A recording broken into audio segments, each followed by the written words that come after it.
అయితే ఒక big breaking నిన్న ఈవినింగ్ నుంచి మనం చూస్తా ఉన్నాం. కేజ్రీవాల్ అరెస్ట్ సంబంధించినటువంటి అంశం ఈరోజు దేశవ్యాప్తంగా కూడా చాలా పెద్ద చర్చాంశంగా మారినట్టు తెలుస్తూ ఉంది. ఇందులో పొలిటికల్ ఎజెండాలో కానీ లేదంటే స్కామ్లో కానీ చాలా రకాల అంశాలు ప్రస్తావనకు వస్తూ ఉన్నాయి. అయితే కేజ్రీవాల్ అరెస్ట్ తోటి ఢిల్లీ లిక్కర్ స్కామ్ ఒక కొలిక్కి వచ్చినట్టే మనకైతే క్లియర్గా అర్థమవుతుంది. ఎందుకంటే మిగిలిన ఏకైక వ్యక్తి అరవింద్ కేజ్రీవాల్ కావడం గమనార్హం. ఎందుకంటే చాలా అంటే ఈ స్కామ్ ఎప్పుడైతే బయటపడ్డదో అప్పటి నుంచి కూడా ఎవరెవరైతే అరెస్ట్ అవుతారో దాంతోపాటు ఒక లింకులు బయటకు వస్తూ ఉన్నాయి.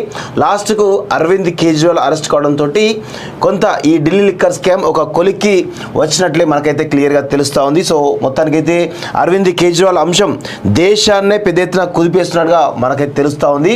అయితే చాలామందికి గత 15 days కాలం మధ్య గ్యాప్లోనే ఇద్దరు సీఎంలు అరెస్ట్ కావడం ఈరోజు ఒక గమనార్హం అని చెప్పొచ్చు. వాస్తవంగా ఇంకా ఇది జార్ఖండ్ సీఎం హేమంత్ సోరెన్ కానీ ఇటు ఢిల్లీ సీఎం అరవింద్ కేజ్రీవాల్ కానీ అరెస్ట్ అవ్వడం అవుతుందో నిజంగా కూడా ఈరోజు దేశంలో అవినీతి ప్రకంపనలతోటి ఈరోజు అక్రమార్కులు ఎవరైతున్నారో వారందరి గుండెల్లో కూడా రైళ్లు పరిగెడుతున్నట్టయితే మనకైతే క్లియర్గా తెలుస్తోంది.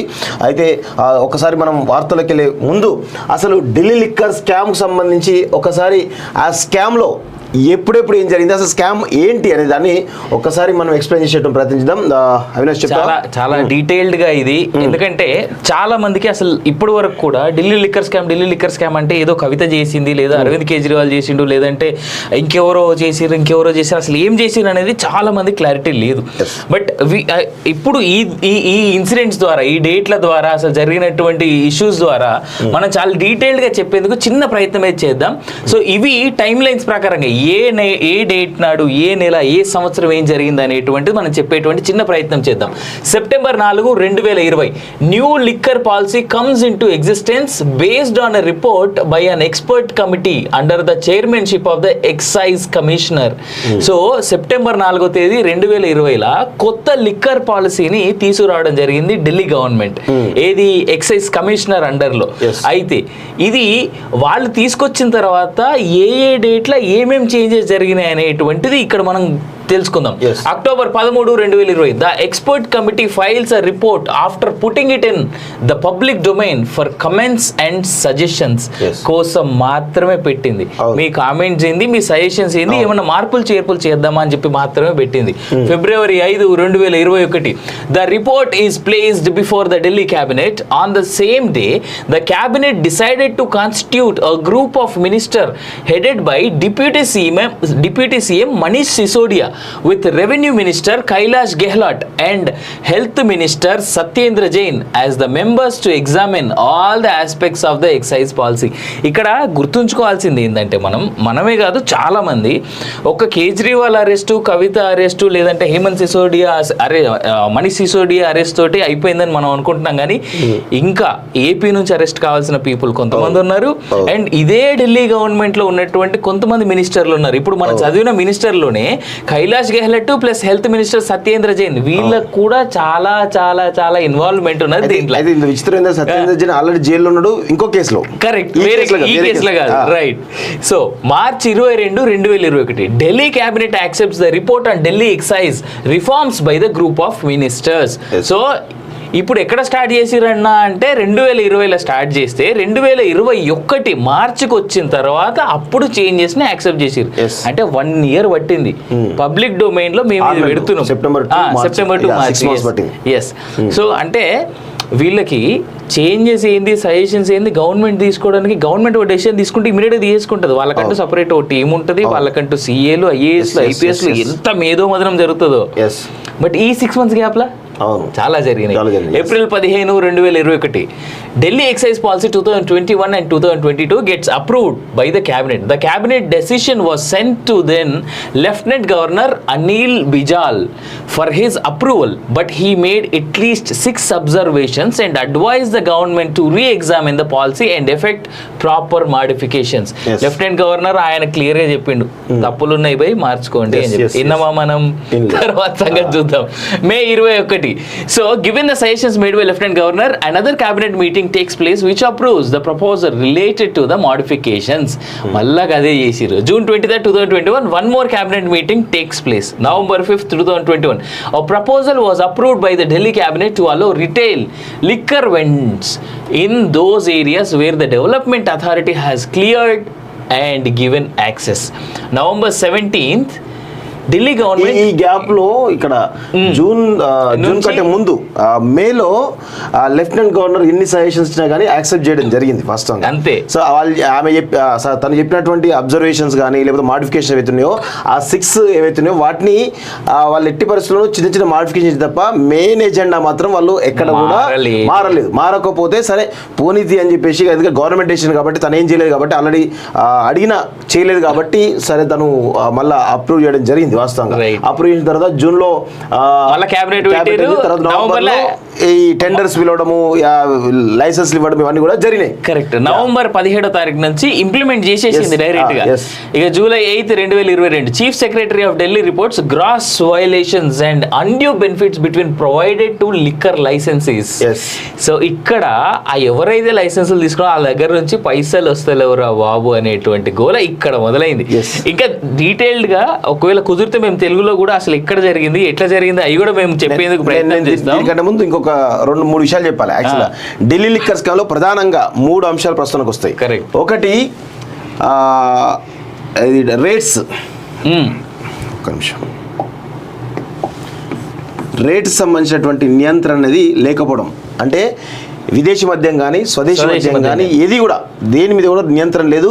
ఏ లైసెన్స్ షాప్ అయినా ఎంతకైనా అమ్ముకోవచ్చు. ఇది చాలా పెద్ద బ్లండర్ మిస్టేక్ ఈ స్కామ్లో. అయితే రెండవది ఏంటంటే హోమ్ డెలివరీ. అసలు విచిత్రం ఏంటంటే ఈ దేశంలో ఎక్కడ కూడా మద్యం హోమ్ డెలివరీ లేదు. అండ్ దట్ ఎంతవరకు అంటే ఎంత అడిగితే అంత అసలు మామూలు కాదు. అసలు హోమ్ డెలివరీ చేయడం అనేది ఈ దేశంలో ఈ ప్రపంచంలో ఉండదేమో నాకు తెలిసి. సో మొట్టమొదటిసారిగా ఢిల్లీ తీసుకురావడం జరిగింది. అదేవిధంగా జనరల్గా 3 AM షాప్స్ ఓపెన్ ఎప్పటివరకు ఉంటాయంటే 3 AM వరకు షాప్స్ ఓపెన్ ఉంటాయి. ఈ 3 అంశాల మీదనే ఈరోజు ఢిల్లీ లిక్కర్ స్కామ్ జరిగిందని ప్రధానంగా కనబడతా ఉంది. అయితే దీనిలో ఇంకొక విషయం ఏంటంటే ఇప్పుడు మనం ఇక్కడ చూసినాం, ఏది chief secretary of Delhi reports gross violations and undue benefits been provided to liquor licence అని చెప్పేసి ఆయన కొంత అబ్జర్వ్ చేయడం జరిగింది. ఢిల్లీ లిక్కర్ స్కామ్లో ఏదో జరుగుతుంది అని చెప్పి చెప్పడం జరిగింది. ఎట్లా జరిగింది అనేది నేను ఒక చిన్న విషయం చెప్పే ప్రయత్నం చేస్తాను. ఈరోజు ఏ రాష్ట్రమైనా, ఏ రాష్ట్రాలు తీసుకున్నట్లయితే ప్రతి రాష్ట్రంలో కూడా ఒక రెవెన్యూ సోర్సెస్ ఉంటాయి. ఆ రెవెన్యూలో భాగంగా అంటే ఆదాయం వచ్చేటువంటి సోర్స్ ఏవైతే ఉంటాయో రెవెన్యూ డిపార్ట్మెంట్ కానీ, లిక్కర్ కానీ, లేదంటే శాండ్ కానీ, ఇట్లా చాలా అంటే మేజర్ రెవెన్యూస్ ఎక్కడైతే వస్తాయో వాటిని కీ రెవెన్యూగా రాష్ట్ర ప్రభుత్వం పరిగణిస్తుంది. దానిలో భాగంగానే మన తెలంగాణ విషయానికి వచ్చినట్లయితే ఈరోజు ఢిల్లీ లిక్కర్ పాలసీతో పోల్చుకుంటే తెలంగాణ లిక్కర్ పాలసీలో భాగంగా సంవత్సరానికి 45,000 కోట్ల రూపాయల ఆదాయం కేవలం లిక్కర్ అమ్మకాల ద్వారా రాష్ట్ర ప్రభుత్వానికి ఆదాయం వస్తుంది. అయితే ఈ క్రమంలో ఇక్కడ ఏం జరగాలి, ఢిల్లీ లిక్కర్ పాలసీలో భాగంగా సంవత్సరానికి 9,500 కోట్ల రూపాయల ఆదాయం రావాలి ప్రభుత్వానికి. కానీ ఇక్కడ ఏమవుతుందంటే అసలు మైనస్లలో వస్తూ ఉంది, అసలు నష్టాలు పోతా ఉంది మద్యం. ఎక్కడ కూడా ప్రాఫిట్స్ రావట్లేదు. ఏందని చెప్పేసి చీఫ్ సెక్రటరీ అబ్జర్వ్ చేసిన తర్వాత దాన్ని అప్పుడు ఇందులో ఏదో సంథింగ్ జరిగిందని చెప్పేసి లోతుగా రిపోర్ట్ కోసం ఆయన ప్రయత్నం చేసినప్పుడు ఇవన్నీ కూడా బయటపడినాయి. వాస్తవంగా దీనిలో ఇంకొక విషయం ఏంటంటే ఇక్కడ మనకు లైసెన్స్ ఇవ్వడం జరిగింది. L1, L2 అంటూ L3 అంటూ ఇవ్వడం జరిగింది. గతంలో L1 లైసెన్స్ కి దాదాపు 25 lakhs ఉండే, అది ఇమీడియట్ గా 5 crores చేయడం జరిగింది. ఈ 5 crores చేయడం వల్ల ఒక బిగ్ ప్లేయర్స్ మాత్రమే ఈరోజు ఆ టెండర్ ప్రాసెస్ పాల్గొనే అవకాశం ఉంది. స్మాల్ ప్లేయర్స్ కానీ మీడియం ప్లేయర్స్ కానీ పాల్గొనే అవకాశం లేకుండా పోయింది. వాస్తవంగా ఇది చాలా బ్లండర్ మిస్టేక్. ఈ లైసెన్స్ ద్వారా దాదాపు 145 కోట్ల రూపాయల లైసెన్స్ ఫీజు రావడం జరిగింది. ఈ 145 కోట్ల రూపాయల లైసెన్స్ ఫీజును కూడా ఆ రోజు కరోనా ఉందని చెప్పేసి దీన్ని కూడా రద్దు చేయడం జరిగింది. ఇది చాలా పెద్ద బ్లండర్ మిస్టేక్ ఇది. అండ్ 145 కోట్లు వాళ్ళ చేతుల్లోకి పోయినాయా అంటే అది కూడా లేదు. 145 కోట్లు ప్రభుత్వానికి ఆదాయం రావాలి కదా, అది కూడా కరోనా ఉందని చెప్పేసి మాఫీ చేయడం జరిగింది. ఇక్కడ అనుమానాలన్నీ కూడా బలపడ్డాయి వాస్తవంగా. అదేవిధంగా ఇంకొకటి ఏంటంటే ఈ కొత్త లిక్కర్ పాలసీ రాకముందు 60% షాపులు ఏది ప్రభుత్వ ఆధీనంలో ఉంటాయి, 40% ప్రైవేట్ వ్యక్తుల ఆధీనంలో ఉంటాయి. అయితే ఈ కొత్త లిక్కర్ పాలసీలో భాగంగా 100% మొత్తం ప్రైవేట్ వ్యక్తులకే ఇవ్వడం జరిగింది. ప్రభుత్వం చేతిలో జీరో, ప్రభుత్వం కంట్రోల్లో జీరో. సో ఎందుకు పోతుంది, ఏమొస్తుంది, ఎటు పోతుంది, ఎవరి దగ్గర ఉంది ఏం తెలియదు. ప్రభుత్వానికి తెలిసింది ఒకటి, ఆడ లిక్కర్ తయారైంది పోయి వీళ్ళకి టెండర్ ఇచ్చేసేయండి, వీళ్ళు లైసెన్స్ తీసుకు వీళ్ళకి ఇచ్చేయండి. వాడు రూపాయి ఏడు తిరిగి వాడు ట్యాక్సులు కట్టాడు. దీంట్లో జిఎస్టీ ఇష్యూ కూడా రాబోతుంది. ఇప్పుడు ఈ జిఎస్టీకి సంబంధించి ఎంతమంది ట్యాక్సులు ఎగ్గొట్టారు, ఈ ట్యాక్స్ డబ్బులు ఎటు పోయినాయి, అండ్ వద్దాం ఇప్పుడే కదా మనం మొదలుపెట్టింది లిక్కర్ స్కామ్ మీద. There is a lot of details which we have to be discuss. అంటే మెయిన్ ఇవి చెప్పాలి క్లియర్ గా రైట్. సో జూలై 8వ తారీఖున చీఫ్ సెక్రటరీ ఆఫ్ ఢిల్లీ మాత్రమే దీన్ని గుర్తించిండు. ఇక్కడ గమనించుకోండి, నవంబర్ 17, 2021 నవంబర్ నుంచి జూలైకి ఇది ఒక 6 నెలలు ప్లస్ అదొక 3 నెలలు, అంతేనా? 8 నెలల కాలంలో చీఫ్ సెక్రటరీ మొదలు పెట్టిండు. అదే 8 లేదా 9వ నెలలో జూలై 22వ తేదీన lieutenant governor VK Saxena recommends a CBI probe. Yes. A CBI probe into alleged rule violations and procedural flaws in the implementation of the excise policy. CBI enquiry కోసం మాత్రమే కోరారు. ఎందుకు? ఏదో తప్పు జరుగుతుంది. బేసిక్లీ ఇంకా ఈడీ ఎంటర్ కాలేదు దీంట్లో. ఈడీ ఎందుకు ఎంటర్ అయింది, ఎప్పుడు ఎంటర్ అయింది, ఎక్కడ ఎంటర్ అయింది అనేటువంటిది నెక్స్ట్ లెవెల్లో మనం చూద్దాం. July 28 deputy chief minister Manish Sisodia, who also holds the excise portfolio, directed the department to revert to the old regime of the excise policy for a period of 6 months. Still a fresh policy is in place. ఇప్పుడు ఈ gap లో already సిబిఐకి వెళ్ళిపోయింది governor చెప్పడం జరిగింది. ఇచ్చిన తర్వాత case కొంత స్టడీ అని చెప్పేసి దీనిలో ఏదో స్కామ్ అని చెప్పేసి అనుమానం వ్యక్తం చేయగానే ఇమీడియట్ గా ఢిల్లీ చీఫ్ మినిస్టర్ 6 days గ్యాప్లనే మేము కొత్త మద్యం పాలసీలో ప్రభుత్వానికి ఆదాయం రావట్లేదు, సో మేము దాన్ని తీసేసి పాత పాలసీనే మళ్ళీ ఇంప్లిమెంట్ చేస్తామని చెప్పేసి 6 నెలల కోసమే. సో ఇదే main point Delhi liquor scam లో మెయిన్ పాయింట్ ఇక్కడే, ఇదే టర్నింగ్ పాయింట్ అన్న ఢిల్లీ లిక్కర్ ఓవరాల్ గా స్కామ్ జరిగింది అనడానికి ఇది ఒక మెయిన్ దాన్ని చెప్పొచ్చు వాస్తవంగా ఈ పాయింట్ విషయం. బేసిక్లీ ఆమ్ ఆద్మీ పార్టీ వాళ్ళు కానీ లేదా వేరే పార్టీ ఇటువంటి నేతలు కానీ లేదంటే ఎవరైనా సరే ఇవాళ ఢిల్లీ లిక్కర్ స్కామ్ లో అసలు ఏం జరిగింది, ఎందుకు జరిగింది, ఎక్కడ జరిగింది అనేటువంటి అలిగేషన్స్ ఎవరైతే చేస్తున్నారో, మేము కామన్ పీపుల్ ఒక చిన్న సైజ్ జర్నలిస్టం లేదంటే ఒక చిన్న సైజ్ యాంకర్లం మేమే ఇంత డీటెయిల్డ్ గా ఏ రోజు ఏం జరిగింది అనేటువంటి రిపోర్ట్ మా దగ్గరనే ఉంటే ఇంకా ఈడీ సిబిఐ దగ్గర ఇంకెంత ఉంటుంది? If there was no scam, if there was nothing has happened, why did Lieutenant Governor VK Saxena has asked the CBI to get into this and inquire about it? Simple logic కదా, చాలా చిన్న మాట అది. So దాని తర్వాత July 28వ తేదీన ఆయన మేము మా పాత పాలసీనే 6 నెలల కోసం కంటిన్యూ చేస్తున్నాం అని చెప్పేసి అన్నాడు కదా. ఇప్పుడు July immediate August CBI raids residence of Manish Sisodia and 3 of their members of AAP. ఇక్కడ మొదలైంది సిబిఐది. సో బేసిక్లీ సిబిఐ ఏం చేస్తుంది, ఎంక్వైరీలు చేసి కేసులు ఏమైనా ఉన్నాయా లేదా, మ్యాటర్ ఏంది అనేటువంటిది చెక్ చేసి దీన్ని ఎంత దూరం తీసుకోవద్దు అనేంత వరకే సిబిఐ అవుతుంది. అయితే సిబిఐ చాలా చిన్న విషయాల్లో మాత్రమే, అంటే చాలా పెద్ద విషయాల్లో ఇన్వాల్వ్ అవుతుంది, కానీ కోర్టు గైడెన్స్ లో ప్రస్ఫుటంగా వాళ్ళు పోతారు. కోర్టు ఒకవేళ వద్దన్నదంటే వాళ్ళు ఏమి చేయలేరు. బట్ ఈడీ ఎక్కడ ఎంటర్ అయింది, ఈడీ పరిస్థితి నెక్స్ట్ రానటువంటి స్లైడ్స్ లేదా నెక్స్ట్ వచ్చేటువంటి ఫోటోల్లో మేము మీకు చెప్పే ప్రయత్నం చేద్దాం. సో ఇప్పుడు ఇక్కడ Aam Aadmi party's liquor scam figures based on a liquor brand 750 ml bottle. ఇది బేసిక్లీ భారతదేశ వ్యాప్తంగా ఒక్కొక్క రాష్ట్రంలో ఒక్కొక్క రేట్ ఉంటుంది మనకి. అట్లాంటిది ఢిల్లీ లిక్కర్ స్కామ్ వల్ల ఏ రేట్ ఉండే ఇంతకుముందు పాత పాలసీ ప్రకారం, ఈ కొత్త పాలసీ ప్రకారం వాళ్ళు ఏ రేట్కి అమ్మిండ్రు అనేది చాలా డీటెయిలింగ్. ఎందుకంటే అక్కడ నుంచి మనం రిపోర్ట్స్ తెచ్చుకొని అక్కడ ఉన్నటువంటి రేట్లు చెక్ చేస్తే తప్ప మనకి ఇవి తెలియదు. రైట్. సో హోల్సేల్ ప్రైజెస్కి సంబంధించినటువంటి, అంటే ఇక్కడ ఇవన్నీ డీటెయిల్స్ అనమాట. హోల్సేల్ ప్రైస్ ఏంది, ఎక్సైజ్కి ఎంత అవుతుంది, వ్యాట్కి ఎంత అవుతుంది, రీటైల్ మార్జిన్ ఎంత, మాక్సిమం రీటైల్ ప్రైస్ ఎంత, అడిషనల్ ఎక్సైజ్, టోటల్ ఎంఆర్పి, ఇవి డీటెయిల్స్. పాత పాలసీల రేట్ ఎంత ఉన్నది, ఎంత కట్టారు, కొత్త పాలసీల రేట్ ఎంత ఉన్నది, ఎంత కట్టారు. 750 ml ఉన్నటువంటి ఒక హోల్సేల్ బాటిల్ యొక్క ప్రైస్ చూద్దాం మనం ఇలా.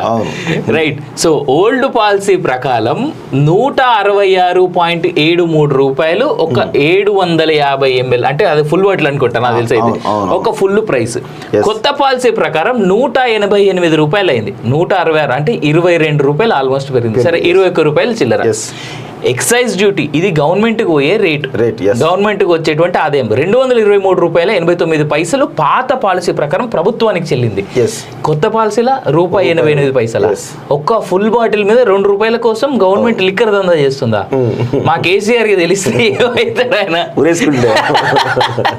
వ్యాట్ ₹106 అంటే 203 ప్లస్ 106 కలుపుకుంటే ₹329 వరకు ఆదాయం గవర్నమెంట్ పోయేది ఇంతకుముందు. కానీ అదే వ్యాట్ కొత్త పాలసీ ప్రకారం ₹90. అంటే ఇదో ₹90 ఇదో ₹90 అంటే ₹3 గవర్నమెంట్ పోయిందా? ఇక చూద్దాం రీటైలర్ మార్జిన్. చెప్తున్నా L1 లైసెన్స్ తీసుకునే వాళ్ళు ఎందుకు 5 కోట్లు పెట్టి లైసెన్స్ ఉన్నారు ఇప్పుడు చూడండి, ఇట్లా తెలుస్తుంది మీకు. రీటైలర్ మార్జిన్ ఒక్క ఫుల్ బాటిల్ అమ్మితే అంటే నార్మల్ రేట్ లో ఉన్నటువంటి ఒక ఫుల్ బాటిల్ అమ్మితే ₹33.35 మిగిలేదు. కొత్త పాలసీ ప్రకారం ప్రభుత్వ ఆదాయం ఎక్కడైతే ఈ ₹309 ఉందో, ఎక్సైజ్ డ్యూటీ కావచ్చు, వ్యాట్ కావచ్చు, అన్ని కూడా రీటైలర్ మార్జిన్ కి వెళ్ళిపోతుంది మొత్తం. కరెక్ట్. అంటే ఇంత 300 అంటే ఆల్మోస్ట్ 100 మొత్తం ఫుల్ ఫ్లెడ్జ్డ్ డైవర్షన్. అది అసలు దాంట్లో తిరిగేలేదు. ₹33 నుంచి ₹363. ₹329 ఎక్కడ, ₹363 ఎక్కడ? అంటే గవర్నమెంట్ కి ఇంతకుముందు వచ్చిన ఆదాయం కంటే వీళ్ళకి వస్తున్న ఆదాయం ఎక్కువ కదా. అన్ని ట్యాక్సులు కలుపుకున్న వాళ్ళకి ₹329 వచ్చేది పాత పాలసీలో. అట్లాంటి రీటైల్ మార్జిన్ ₹363 వచ్చింది. ఫుల్ బాటిల్ పాత రేటు 530 అయితే ఈడు ₹555. ఈ రేట్లు ఓల్డ్ పాలసీలో హోల్సేల్ రేట్లు ప్లస్ ఎంఆర్పీ రేట్లు కొంచెం ₹20 ఎక్సైజ్ వ్యాట్ మార్జిన్లనే మొత్తం గోల్మాల్ చేసి పడేసారు. అన్నిటికంటే హైలైట్ ఏంటంటే ₹329.89 ప్రభుత్వానికి పోయేటువంటి ఆదాయం కాస్త ₹8.32 దిగజారింది. అంటే ఈ ₹8.32 అంటే ₹321 ఆదాయం ఎవడికి పోయింది ఇవాళ? రీటైల్ మార్జిన్ అనికే కదా. అంటే అది ఈ లెక్కన 5 కోట్లు పెట్టి 10 కోట్లు పెట్టి ఎవడెవడైతే కొన్నాడో అవన్నీ వాళ్ళు తిన్నట్టే కదా. అంతే అంతే. రైట్. ఇక నెక్స్ట్ స్లైడ్ కి పోదాం. ఓల్డ్ వర్సెస్ న్యూ సేమ్ ఇప్పుడు చెప్పిందే. ఇవన్నీ మళ్ళీ మేమేదో క్రియేట్ చేసి మేమే చేసినాం కాదు. ఎన్ని పేపర్లు వచ్చిన పేపర్ కట్టింగ్సే ఎన్ని తీసి, ఎందుకంటే ఇన్ డీటెయిల్డ్గా ఎప్పుడైతే మనం ఎక్స్ప్లెయిన్ చేయగలుగుతామో, ఇన్ డీటెయిల్గా ఎప్పుడైతే చెప్తామో అప్పుడు ప్రజలకి, చూస్తున్నటువంటి వీక్షకుడికి ప్రాపర్ వేలో అర్థమయ్యి తను చూస్తున్నటువంటి న్యూస్కి కాస్తైనా అథెంటిసిటీ దొరుకుతుంది. మా ప్రయత్నం వల్ల ఒకటే ఏంటంటే మీ వరకు మా వీక్షకులు ఎప్పుడు ప్రాపర్ ఫుల్ ఇన్ఫర్మేషన్ తెలుసుకోవాలనేటువంటిది, మీ వరకు ఫుల్ ఇన్ఫర్మేషన్ చేరాలనేటువంటిది మా ప్రయత్నం. ఇన్నేళ్ళుగా శ్రీనివాస్ గారు చేస్తున్నా లేదా ఇప్పుడు వచ్చినటువంటి నేను చేస్తున్నా, మా ప్రయత్నం అదొకటే. జెన్యూన్గా ఫుల్ ఫ్లెజ్డ్గా మీ దాకా తీసుకురావాలని. New policy, old policy, colours గుర్తుపెట్టుకోండి. నాకు తెలిసి మీకు కలర్స్ పెద్దగా కనిపిస్తాయో లేదో నాకు తెలీదు, but still we try. So okay, new policy ప్రకారం నెంబర్ ఆఫ్ డ్రై డేస్ అలాగే ఉంచేయండి, కొంచెం అర్థమవుతుంది. So number of dry days new policy ప్రకారం 3 రెడ్ కలర్లో ఉంది. పాత పాలసీ ప్రకారం 21. డ్రై డేస్ అంటే చాలా మందికి తెలుసు అనుకుంటా, మన పండగలు, పబ్బాలు, గాంధీ తాత జయంతి, ఇంకొకరి జయంతి, అట్లాంటివి ఏమన్నా వచ్చినప్పుడు డ్రై డే కింద మనం మాట్లాడతాం. సో అట్లాంటి పాత పాలసీలు సంవత్సరానికి 21 ఉంటే ఇక్కడ మాత్రం 3 రోజులు ఉన్నది. మనం తెలంగాణలో ఇంత పెద్ద ఫెస్టివల్ అయిన దసరా అప్పుడు కూడా, దసరా సెలబ్రేషన్స్, అమ్మవారి ఊరేగింపులప్పుడు మనం హాలిడేస్ ఇచ్చుకుంటాం. ఈ లెక్కనకి ఇంత ఫ్రీడమ్ మా కేసీఆర్ సాబ్కి ఇచ్చుంటే 3,000 4,000 నెలకు వచ్చేటువంటి ఆదాయాన్ని 5-10,000 చేసి ఉండేటోడు మనోడు, నో డౌట్ దాంట్లో. Shops run by government PSUs NA పాత పాలసీ ప్రకారం shops run by government PSUs not available according to the new policy. పాత పాలసీ ప్రకారం 475 షాపులు ఉండేటి ప్రభుత్వానికి, ఒక్క షాపు లేదు. Private shops maximum new policy 849, ప్రభుత్వానికి 389. కానీ ఈ నెంబర్ కూడా ఎక్కడ అవైలబుల్లో లేవు. Maximum number of shops allowed 849, 864 షాపుల్లో. అంటే ఇక్కడ నుంచి ఒక 10 షాపులు ఎత్తేసారు, ప్రైవేటైజ్ చేసేసారు. Minimum area to open a shop, no such regulation previously. ఇప్పుడు కొత్త పాలసీ ప్రకారం 500 SFT ఖచ్చితంగా ఉండాలి. అంటే మన తెలంగాణలో కూడా మనకు ఒక స్కామ్ నడుస్తుంది ఆల్రెడీ, హైదరాబాద్లోనే పెద్ద స్కామ్. సో అది కంప్లీట్ బర్స్ట్ అయ్యేంత వరకు కూడా ఎవరికి తెలియదు ఎందుకు ఆ ఒక్క షాప్కి ఎందుకు అన్ని లైసెన్సులు ఇచ్చిర్రు, ఆడు ఎంత స్కామ్ చేసిండు ఏంది అనేటువంటిది. ఆల్రెడీ చాలా ఛానల్స్ కవర్ చేసిన ఎక్యూమార్ట్ గురించి, అది కూడా దీంట్లోకే వస్తుంది. Discounts by liquor shops up to 25%. వాడిని ఇష్టం వాడు 3 ఉంటే ఇచ్చేస్తాడు, లేకపోతే లేదు. పాత పాలసీ ప్రకారం నో డిస్కౌంట్. లిక్కర్ షాప్ వాడు 25% డిస్కౌంట్ ఇవ్వగలడు అని అంటే వాడికి ఎంత మిగులుతుందని పాత లెక్కల ప్రకారం 33 రూపాయలే కదా ఒక ఫుల్ బాటిల్ మీద వాడికి వచ్చేది. So timeline November 16, 2021 Delhi excise policy 2021 and 2022 implemented. March 31, 2022 policy extended for 2 months. మార్చిలా. May 31st, 2022 policy extended again for 2 months. June 5th, 2022 Delhi excise policy 2022 and 2023 approved by the cabinet. July 22, 2022 lieutenant governor recommend CBI enquiry. ఇక్కడ అర్థమైందా మీకు? July ఇందాక వేసినటువంటి ఆ time టేబుల్లో మీరు చూసుకుంటే ఆ చార్ట్ లో మీకు క్లియర్ గా తెలుస్తుంది, రైట్? సో ఇప్పుడు ఆల్రెడీ చెప్పేసినాం కదా సేమ్. కాకపోతే దీంట్లో కొన్ని ఇంపార్టెంట్ ఉన్నాయి, I will tell you. So ఇవి ఎట్లాంటి ఇంపార్టెన్స్ అంటే రావాలి మెల్లగా. ఎస్, ఇగో కేసులు ఎక్కడి నుంచి మొదలైనవి, మనీష్ సిసోడియా అరెస్ట్ దాకా ఏం జరిగింది అనేటువంటిది దీంట్లో కనిపించేటువంటి చిన్న డీటెయిలింగ్ అనమాట ఇది. So April 20, 2022 Naresh Kumar appointed as Delhi chief secretary examines files of the new liquor policy and finds that undue benefits were extended to private parties causing loss to the government exchequer. Yes. Prepares a report accusing Sisodia of providing undue benefits to liquor vend licensees and sent it to Delhi Lieutenant Governor V.K. Saxena. Naresh Kumar అనేటువంటి వ్యక్తి ఎవరైతే chief secretary ఉన్నారో ఆయన letter రాసి governor కి పంపించండి. ఈ నుంచి మొదలైన అసలైన రైట్. ఏప్రిల్ 20 ఆయన రాస్తే 2022 July 22 Delhi lieutenant governor orders a CBI probe into the matter after which the new liquor policy was scrapped by the Delhi government. Aam Aadmi party targets the Delhi lieutenant governor and BJP for defaming Sisodia by framing a false allegations. ఈడ ఎంత టెక్నికల్గా ఎంత డీటెయిల్డ్గా, అరే ఇలా బీజేపీకి ఏం అవసరం ఉన్నది బై? లెఫ్టినెంట్ గవర్నర్ వాళ్ళోడు, చీఫ్ సెక్రటరీని గవర్నమెంటే కదా అపాయింట్ చేసుకునేది. మా దగ్గర ఉండే 10 ఏళ్ళు ఒకటే ఉండే మా దగ్గర చీఫ్ సెక్రటరీ. మా కేసీఐ మా సీఎంకి ఎవరిని ఇస్తే వాడినే పెట్టుకుంటాడు కదా. నీ మనిషి నువ్వు పెట్టుకున్న చీఫ్ సెక్రటరీ బీజేపీ మనిషి అనుకోవచ్చు. సరే నీ చీఫ్ సెక్రటరీ ఎందుకు రాసిండు మరి? నీ మనిషి కదా, నువ్వు పెట్టుకున్నాడు కదా, నీకు నచ్చిన నువ్వు ట్రాన్స్ఫర్ చేసుకుంటావు కదా. మా సార్ 10 ఏళ్ళు ఎవరిని ట్రాన్స్ఫర్ చేయలే, ఎవరిని ఇది చేయలే, అయినానే పెట్టుకున్నావు. రిటైర్ అయినోడిని కూడా పొజిషన్ ఇచ్చి పెట్టుకున్నాడు. మరి నువ్వు ఎందుకు చేసినావు? రైట్. సో జూలై 22 ఇది. August 17 case registered against Sisodia on the charges of cheating and bribing in the new excise policy. August 19 FIR filed naming 15 persons including Manish Sisodia as probe agency carries out searches at 25 places in Delhi, Punjab and other parts. Sisodia's official residence raids for over 14 hours. 14 గంటలు. అదే కాకుండా 25 జాగలల్లా పంజాబ్, ఢిల్లీ ఇంకా వేరే వేరే ప్లేసెస్లో కలిపి August 20 immediate 19th 17th case register అయింది, 19th search అయింది, ఆగస్ట్ 20 అంటే ఆధారాలు పక్కాగా ఉన్నప్పుడే కదా ఇంత జరిగేది. 22వ తారీఖు నుంచి జూలై 22 నుంచి కేసు రిజిస్టర్ అయిన 17వ తారీఖు వరకు కూడా ఆల్మోస్ట్ 1 month టైం అది. అండ్ ఇక ఫైనల్గా ఆగస్ట్ 20, 2022 ఎన్ఫోర్స్మెంట్ డైరెక్టరేట్ ఈడీ ఇక్కడ ఎంటర్ అయ్యింది. August 20, 2022 files a money laundering case revolving around excise policy. Manish Sisodia summoned by the CBI so that his bank lockers can be opened in his presence. AAP leader Manoj Nagpal resigns from AAP accusing the party of corruption. ఇక్కడ సొంత party నేతలే, సొంతంగా పార్టీలో ఉన్నోళ్ళే మేము resign చేస్తున్నాం భయ్ అని అన్నారంటే ఆ పార్టీ దేజాడుతానం కాదా? ఆ పార్టీలో ఉన్నటువంటి నేతలు నిజంగా తప్పు చేయకపోతే ఎందుకు రిజైన్ చేస్తాడు ఆయన? అండ్ దాని కంటిన్యూషన్ చూసాం మనం. September 27, 2022 CBI makes first arrest in the case AAP communications incharge Vijay Nair. He is the main Delhi liquors కన్నా ప్రధాన సూత్రధారి ఈయననే. ఎందుకంటే ఈ కిక్ బ్యాక్స్ రూపంలో వచ్చినటువంటి డబ్బులు ఏవైతున్నాయో ఎవరెవరికి ఎంత సరదాలే, అంతే అధికారులకు ఎంత ఇవ్వాలి, మంత్రికి ఎంత ఇవ్వాలి, ఎమ్మెల్యేలకు ఎంత ఇవ్వాలి, ఇదంతా కూడా Vijay Nair. He is the PRO to అక్కడ గవర్నమెంట్ అని చెప్పేసి ఆయన ఒక పొజిషన్ తీసుకుని ఆయన గవర్నమెంట్ బంగ్లాలో ఉండేది. కరెక్ట్. మనిషి సిసోడియా సంబంధించిన బంగ్లాలనే ఆయన ఉండేది వాస్తవంగా. ఆ తర్వాత continuation October 7, 2022 raid and search operations were carried.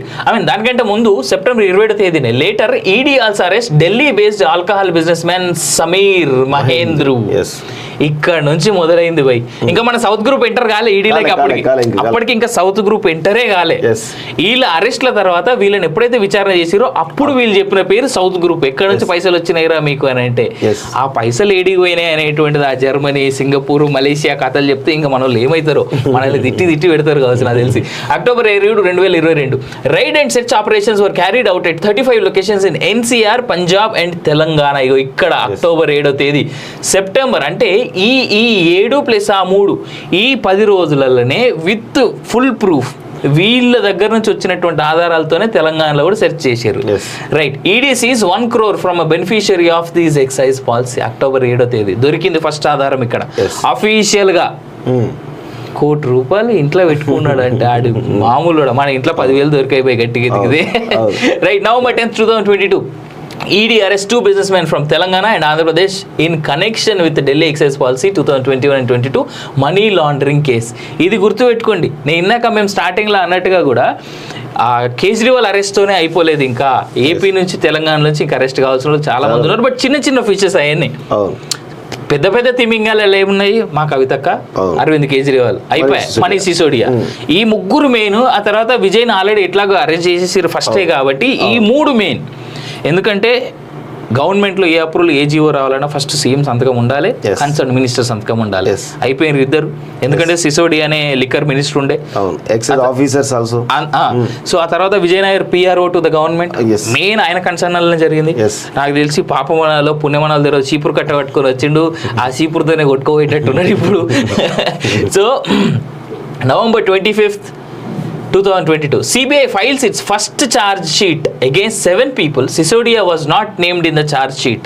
ఎందుకంటే అప్పటికి ఇంకా ప్రాపర్గా అన్ని రకాల ఎవిడెన్సెస్ కలెక్ట్ చేయలేదు. అప్పటి వరకు జరిగిన అరెస్టులు కానీ సెర్చ్లు కానీ వాళ్ళు ఇచ్చినటువంటి వాంగ్మూలం మీద మాత్రమే జరిగాయి. February 8, 2022 the probe agency arrest Hyderabad based but chartered accountant Butchibabu Gorantla in connection with Delhi excise policy. ఇది మెయిన్ కవితక్క ఎంట్రీ అయింది ఇక్కడ మెయిన్ ఇదే. February 8, 2022 కవితక్క మూలాలు ఆమె ఢిల్లీ లిక్కర్ స్కామ్లో పాల్గొంది అనడానికి ఇక్కడ నుంచి స్టార్ట్ అయింది అన్నట్టుగా. అసలు వాళ్ళు జనరల్గా ఈడీ కానీ సిబిఐ కానీ ఓన్లీ ఆప్ కేంద్రంగానే అసలు ఆప్ బెదిరి చేసింది. అసలు ఆప్ వల్ల ముఖ్య నాయకులు అరెస్ట్ చేయాలనే దానిలో కొంత ఆమె ఈ ఈడీ అధికారులు సిబిఐ అధికారులు ఆలోచించారు. కానీ మూలాల లోతుకు విచారణ పోతా ఉంటే ఒక్కొక్కటి బయటపడ్డాయి. కవిత, ఆ తర్వాత మాగుంట, శరత్ చంద్రారెడ్డి, ఇట్లా చాలా పేర్లు మొత్తం సౌత్ గ్రూప్ అంతా కూడా బయటపడ్డాయి ఒక్కొక్కటి. అయితే కవిత ప్లేస్ లో బుచ్చిబాబు ప్లేస్ లో బుచ్చిబాబు గోరంట్ల ఎవరు అని తెలుస్తా ఉంటే కవితకు సంబంధించినటువంటి ఆడిటర్. సో ఇక February 18 ఆల్రెడీ ఇక్కడ ఎవరికి చార్జెస్ పెట్టారు. February 8వ తేదీన ఎవరి మీద? బుచ్చిబాబు గోరంట్ల మీద. February 18 CBI calls Manish Sisodia for questioning in the case but he appeals to differ to month end due to budget preparations. ఇంకా అధికారంలో ఉన్నాడు కదా, మంత్రిత్వ శాఖలో ఉన్నాడు కదా అందుకు. సో February 26, 2023 ఎంటర్ అయినాం మనం. సో 23 ఇది CBI summons Manish Sisodia for questioning in the Delhi excise policy case. February 26 first పిలిచింది సిసోడియాని. February 20, 2023 a special court in Delhi sent Sisodia to the CBI remand for 5 days for effective interrogation to unravel the alleged scam. February 27 తేదీ first పోయిండు sir లోపలికి ఇంట్రాగేషన్కి. ఇక దాని తర్వాత start అయింది అసలు. తర్వాత పైన ఇంకొక మ్యాటర్ పోయింది మనం. Right. So police put up barricades and deploy additional forces to prevent AAP from taking out a march to BJP headquarters to protest against Manish Sisodia's arrest. నాకు ఇది అర్థం కాదు భయ్. మాకు ఏ పార్టీ అంటే ప్రేమ లేదు, ఏ పార్టీ అంటే ఎక్కువ ఇది లేదు. ఎందుకంటే మాకు ఏ పార్టీ వాళ్ళు అన్నం పెడతలేరు, లేదంటే మాకు ఏ స్కామ్తో సంబంధం లేదు. కానీ ఇన్నిసార్లు బీజేపీని వీళ్ళు ఎందుకంటారు నాకు అర్థం కాదు. ఈ లిక్కర్ స్కామ్ వచ్చినప్పుడల్లా బీజేపీ ఏదో చేస్తుంది, బీజేపీ చేస్తుంది అని. కేటీఆర్ కూడా చదువుదాం, నెక్స్ట్ చదువుదాం. February 28 Manish Sisodia moves to the supreme court challenging his arrest and the manner of the CBI investigation in the alleged liquor scam case. In fact ఇవాళ కూడా సుప్రీంకోర్టులో కవిత కేసు ఉన్నది, కవిత కేసు ఉంది ప్లస్ అరవింద్ కేజ్రీవాల్ హియరింగ్ రెండు ఉన్నాయి. రాత్రి 1 గంటకి వేసిండు మనోడు, మళ్ళా మెయిల్ రాశారు సుప్రీంకోర్టుకి. The matter is scheduled to be heard by chief justice of India D Y Chandrachud at 3:50 PM on Tuesday. ఇక్కడ నాకు ఒక విషయం అర్థం కాదు, భారతదేశంలో ఒక అదృష్టమో మనకు ఉన్నటువంటి దురదృష్టమో దౌర్భాగ్యమో తెలియదు కానీ అర్ధరాత్రుల పూట దొంగలు టెర్రరిస్టుల కేసులు వినడానికి సుప్రీంకోర్టు ఎప్పుడు రెడీగా ఉంటుంది. ఇది మనం గత కొన్నేళ్ల క్రితం మనం చూసినాం ఒక కాశ్మీరీ టెర్రరిస్ట్ విషయంలో. ఏందో మన దౌర్భాగ్యం ఇది మనకు తెలియదు కానీ March 6, 2023 Sisodia was produced before special judge MK Nagpal on the expiry of his 7-day custodial interrogation and sent to 14 days of judicial custody. గుర్తుపెట్టుకోరి కవిత ఫ్యాన్స్ కూడా ఇదే న్యూస్ వస్తుంది రేపు పొద్దుగాల. March 7, 2023 enforcement directorate questioned the AAP leader for 5 hours in Tihar jail. మా అక్క పోయేటువంటి జాగా ఏం మాట్లాడాలో తెలియదు. సో అది కూడా దానికి సంబంధించింది, రైట్. ఇది ఇంతవరకే, ఇది మనం హైలైట్ చేసి పెట్టుకున్నటువంటి లెటర్ అనమాట ఇది. సో దీనికి చాలా పెద్ద హిస్టరీ ఉన్నది. ఇది దానికంటే ముందు మనం వీడికి పోదాం, అసలు ఆ లెటర్ ఎవరు రాసిన అనేది గుర్తు పెట్టుకుందాం. సో ఆ లెటర్ రాసినోడు మా కవితక్క అని ప్రేమతో రాసినటువంటి ముద్దుల తమ్ముడు, చాలా ముద్దు తమ్ముడు రాసిండు. తమ్ముని పేరు సుకేష్ చంద్రశేఖర్, మాండోలి జైల్ న్యూఢిల్లీలో ఉన్నటువంటి వ్యక్తి రాసిండు. ఎంత ప్రేమతో రాసిండు చూడు, డియర్ కవితక్కయ్య. నాకు తెలిసి మనమన్న అక్క అని ఓపెన్ క్లోజ్ చేస్తాం, మనోడు అక్కయ్య అని రాసిండు. సో ఇది మొత్తం 3 పేజీల స్టేట్మెంట్, కాకపోతే మేము ఓన్లీ 2 పేజీల్లో ఓన్లీ మెయిన్ పేరా మాత్రమే నేను మీకు చూపెట్టాలని అనుకుంటున్నా. మనోడు రాసినటువంటి లెటర్లో ఇది ఫుల్ లెటర్, ఇది ఫస్ట్ పేజ్, ఇది సెకండ్ పేజ్. ఈ సెకండ్ పేజ్లో ఉన్నటువంటి ఒక లైనే ఇది. నాకు తెలిసి జూమ్లోనే ఉన్నది కాబట్టి మీకు ఈజీగా అర్థమవుతుంది. So however now a Pandora box of corruption is going to be out and open by this arrest of yours, Kavita Akka, you and all your corrupt associates, including the king of corruption, my dearest Arvind Kejriwal is going to be expose to another level. చూడండి, వీళ్ళతో పాటు ఈ కేసులో ఉన్నటువంటి వ్యక్తి రాసినటువంటి letter ఇది. మనం రాసిందో ఇంకొకరు రాసిందో కాదు కదా, ఆల్రెడీ జైల్లో ఉన్నట్టు రాసిండు. వీళ్ళతో పాటు స్కామ్ లో విషయం ఏంటంటే అరవింద్ కేజ్రీవాల్ అనే వ్యక్తి 2012లో అవినీతి వ్యతిరేక ఉద్యమం ద్వారా ఎక్స్పోజ్ అయ్యి, అసలు మామూలు ఉద్యమం కాదు అది, అసలు అమాయకమైనటువంటి జనాలందరినీ కూడా తన వైపు తిప్పుకొని. అంటే ఇక్కడ ఒక్క మాట మనం మాట్లాడుకోవాలి, అన్నా హజారే ఆయన ద్వారా ఈ వ్యక్తి భారతదేశానికి ఇంత ఎత్తున తన యొక్క ఎక్స్పోజర్ కానీ ఇంకోటి కానీ జరిగింది. ఒక్కొక్కసారి అంటాం కర్మ ఈజ్ అ బూమరాంగ్ అండి. కర్మ ఆయన విషయంలో ఈయన ఏదైతే చేసిండో తిరిగి వచ్చిందని అనుకోవచ్చా ఇప్పుడు? ఈ మాట అంటే ఆమ్ ఆద్మీ పార్టీ ఫ్యాన్స్ కానీ ఇంకొకరు కానీ ఫీల్ గారు ఇదే స్టేట్మెంట్. ఎందుకు నేను ఇదే లైన్ హైలైట్ చేసిన అనేది కూడా చెప్తా. థౌజండ్స్ ఆఫ్ క్రోర్స్, 1,000 కోట్ల రూపాయల డబ్బు you and your party has looted and stacked in Singapore, Hong Kong and Germany will all be out in open. I am sure you and the relevant people understand this.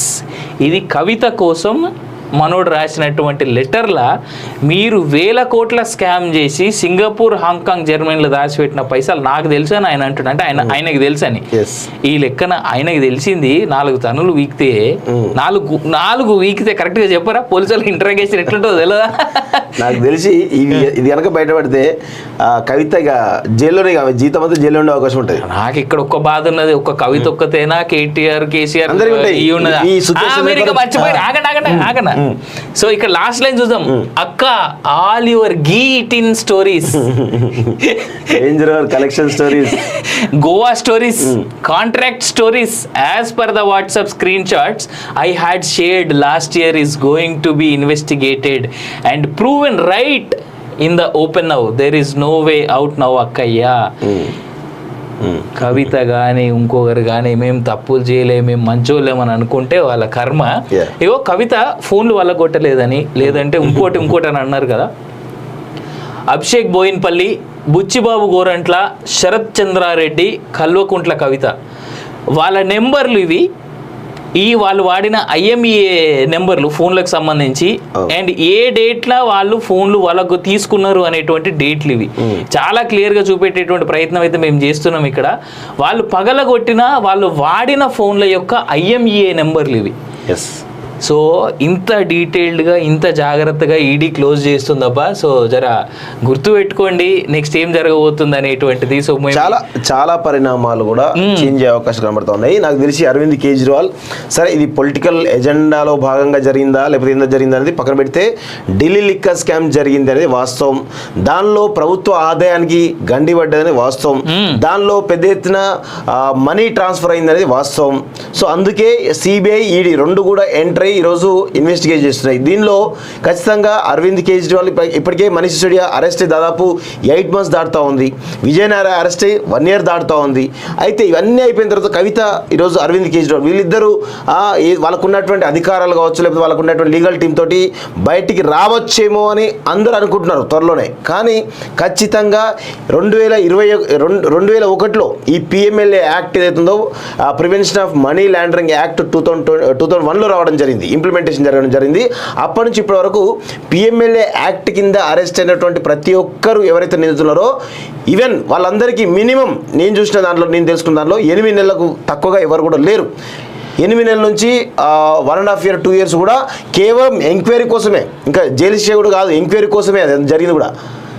So అంత పెద్ద ఎత్తున ఎవరు కూడా తప్పించుకోలేదు. అందుకే నేను చెప్తాను అరవింద్ కేజ్రీవాల్ కానీ కవిత కానీ మినిమం 8 months తక్కువగా ఎవరు కూడా జైలు నుంచి బయటికి రాలేరు అనేది స్పష్టంగా మేమైతే చెప్పగలం. అండ్ ఇంకో విషయం ఏంటంటే విత్ ఆల్ ప్రూఫ్స్ నేను ఈ మాట మళ్ళీ స్పష్టంగా మెన్షన్ చేస్తాను. కేవలం మన దగ్గర ఇలాంటి డీటెయిల్స్ ఉంటాయి, ఇంకా ఈడీ దగ్గర ఇంకెన్ని రకాల డీటెయిల్స్ ఉండాలి. అండ్ ఇవన్నీ ప్రూవెన్. లెటర్ రాసినోడు అంత డీటెయిల్డ్గా అక్క నీ గోవా స్టోరీలు మలేషియా స్టోరీలు అని చెప్పి అంత డీటెయిల్డ్గా రాస్తే ఒక్క అక్క గురించే మనోడు రాసిండు, మరి అన్న కేజ్రీవాల్ గురించి రాయదు? అక్క కంటే పెద్దోడు కదా. దాదాపు 4 కోట్ల ఫర్నిచర్ ఏదో తీసుకొచ్చి గిఫ్ట్ ఇచ్చినట. ఒక్క మాట అన్న, నేను ఒక మాట అడుగుతా. అరవింద్ కేజ్రీవాల్ ని ఎవరైనా గతంలోకి వెళ్ళి చూస్తే ఒక్కసారి గమనించుకోండి, మఫ్లర్ కట్టుకొని మామూలు చెప్పులు వేసుకొని వ్యాగనార్ కార్లో తిరిగిన అరవింద్ కేజ్రీవాల్ ఇవాళ ఎట్లా తిరుగుతుండు? ఢిల్లీ దాటాలంటే ఢిల్లీలో ఈ మూల నుంచి ఈస్ట్ నుంచి వెస్ట్ పోవాలంటే హెలికాప్టర్ లేకుండా ఓడైనా. What was Arvind Kejriwal and what is he today? ఎంత అవినీతి జరిగింది దీంట్లో. లిక్కర్ స్కామ్ లో దొరికిండు ఆయన అదృష్టం, ఇంకా వేరే ఏం లేవా? ఇంకా చాలా ఉన్నాయి.